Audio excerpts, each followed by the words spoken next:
ગાંધીનગર લોકસભાના ભારતીય જનતા પાર્ટીના ઉમેદવાર એવા અમિત શાહ હાલમાં ગુજરાતની મુલાકાતે આવ્યા છે અને હાલમાં ગાંધીનગર લોકસભામાં આવતી 7 વિધાનસભામાં તેઓ આજે રોડ શો કરવાના છે। આવતીકાલે ઉમેદવારી પત્ર પણ ભરશે। કેન્દ્રીય ગૃહમંત્રી અમિત શાહ આજે ભવ્યાતિભવ્ય રોડ શોનું તેમનું આયોજન કરવામાં આવ્યું છે, જેમાં મોટી સંખ્યામાં કાર્યકર્તાઓ જોડાશે। અમિત શાહ અલગ અલગ વિસ્તારમાં રોડ શો મારફતે ફરજ ફરશે અને આ પ્રચાર કરશે। ખાસ એક શક્તિ પ્રદર્શન આ કહી શકાય, કારણ કે આવતીકાલે જ્યારે તેઓ ઉમેદવારી પત્ર ભરવા જઈ રહ્યા છે ત્યારે 6 વિધાનસભા જે ગાંધીનગર લોકસભામાં આવે છે તે વિધાનસભામાં રોડ શોની શરૂઆત થશે। સાણંદ વિધાનસભાથી આ રોડ શોની શરૂઆત થશે, જે સાણંદથી કલોલ, સાબરમતી અને ઘાટલોડિયામાં પણ આ રોડ શો ફરશે। ત્યારે લાખોની જનમેદની ઉમટી પડશે, ત્યારે લઈને હાલમાં તૈયારીઓ કરવામાં આવી રહી છે। તો સાથે સાથે નારણપુરા અને વેજલપુર ખાતે પણ આ રોડ શો જશે।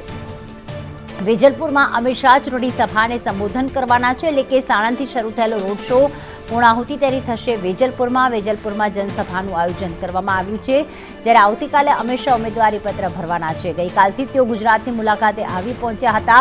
તેમના નિવાસસ્થાને ગઈકાલે મોડી રાત્રે બેઠક પણ યોજાઈ હતી, જેમાં CR પાટીલ, ભૂપેન્દ્ર પટેલ, ગૃહમંત્રી હર્ષ સંઘવી હાજર રહ્યા હતા અને ક્ષત્રિય આંદોલન અંગે ચર્ચા કરવામાં આવી હતી। જ્યારે આજે સવારથી જ અમિત શાહના રોડ શોની હાલમાં થોડીક જ વારમાં શરૂઆત થશે। કશ્યપ જોડાઈ ગયા છે અમારી સાથે। કશ્યપ, કેટલા સમયમાં સાણંદ વિધાનસભાથી આ રોડ શોની શરૂઆત થશે અને કેવી છે તૈયારીઓ, લોકોમાં કેવો ઉત્સાહ છે આ રોડ શોને લઈને?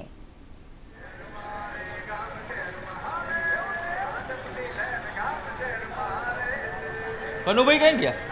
કનુભાઈ દેખાય તો કશ્યપ, ખાસ જણાવશો કે કેટલી વારમાં રોડ શોની શરૂઆત થશે, કાર્યકર્તાઓમાં કેવો ઉત્સાહ છે હાલમાં રોડ શોને લઈને?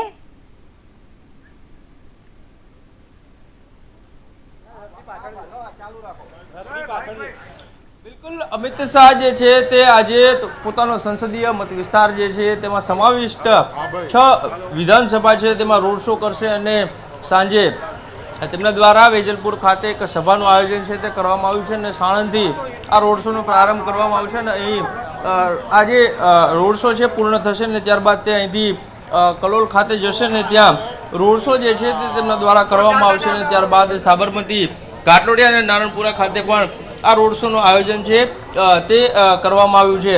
મહત્વનું છે કે આ રોડ શો દરમિયાન તે જંગી પ્રચાર કરશે અને તમામ રોડ શો અને સભા દરમિયાન 5 લાખ લોકોને પ્રત્યક્ષ રીતે તે મુલાકાત કરી શકે તેના માટે થઈ અને ભાજપ દ્વારા આયોજન છે તે કરવામાં આવ્યું છે। 15 કિલોમીટર યોજાનાર આ રોડ શો જે છે તેમાં અમિત શાહ જે છે તેની સાથે મત વિસ્તારના જે ધારાસભ્યો છે તે હાજર રહેશે। સાથે જ આવતીકાલે અમિત શાહ જે છે તે ગાંધીનગર ઉત્તર બેઠક જે આવે છે ને ત્યાં એક રોડ શો કરશે ને ત્યારબાદ પોતાનું નામાંકન ભરશે।